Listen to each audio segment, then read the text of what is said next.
மத்திய கிழக்கு நாடுகளில் இப்போது போர் மேகங்கள் மீண்டும் சூழும் அபாயம் ஏற்பட்டுள்ளது. அமெரிக்கா மற்றும் ஈரான் இடையே 2 வார கால போர் நிறுத்தம் அறிவிக்கப்பட்டு சில மணி நேரங்களே ஆன நிலையில் இஸ்ரேல் பிரதமர் பெஞ்சமின் நெதன்யாகு விடுத்திருக்கும் ஒரு எச்சரிக்கை ஒட்டுமொத்த சர்வதேச அரசியல் களத்தையும் அதிர வைத்துள்ளது. லெபனானில் இஸ்ரேல் தொடர்ந்து நடத்தி வரும் தாக்குதல்கள் இந்த தற்காலிக போர் நிறுத்தத்தையே கேள்விக்குறியாக்கியுள்ளன. ஈரானின் அணு ஆயுத திட்டங்கள் முடக்குவதே தங்களின் பிரதான இலக்கு என அறிவித்துள்ள இஸ்ரேல், போர் நிறுத்தம் என்பது வெறும் ஒரு இடைக்கால நடவடிக்கை மட்டுமே என்றும், தங்களின் இலக்குகளை அடைவதற்கு பேச்சுவார்த்தை அல்லது போர் என எந்த வழியையும் கையாள தயார் என நெதன்யாகு திட்டவட்டமாக கூறியுள்ளார். குறிப்பாக தங்களின் கையில் எப்போதும் ஆயுதம் தயாராகவே இருப்பதாக அவர் எச்சரித்துள்ளார்.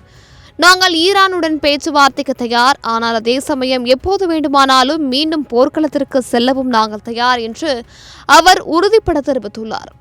ஈரானின் அணுசக்தி மேம்பாட்டை தடுப்பதும் ஹார்மூஸ் நீர்சந்தியை வணிகத்திற்காக முழுமையாக திறந்து வைப்பதும் இஸ்ரேலின் முக்கிய நிபந்தனைகளாக உள்ளன. இந்த சூழ்நிலையில் பாகிஸ்தானின் இஸ்லாமாபாத்தில் நடக்கவிருக்கும் பேச்சுவார்த்தைகளில் அமெரிக்கா மற்றும் ஈரான் பிரதிநிதிகள் பங்கேற்க உள்ளனர். இருப்பினும் லெபனானில் ஹிஸ்புல்லா அமைப்பிற்கு எதிராக இஸ்ரேல் தொடர்ந்து தாக்குதல்களை நடத்தி வருகிறது.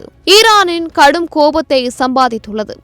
பெய்ரூட் நகரில் நடத்தப்பட்ட சமீபத்திய தாக்குதல்களில் 100க்கும் மேற்பட்டோர் உயிரிழந்ததாக தகவல்கள் வெளியாகியிருப்பது போர் நிறுத்தத்தின் பலவீனத்தை எடுத்துக்காட்டுகிறது.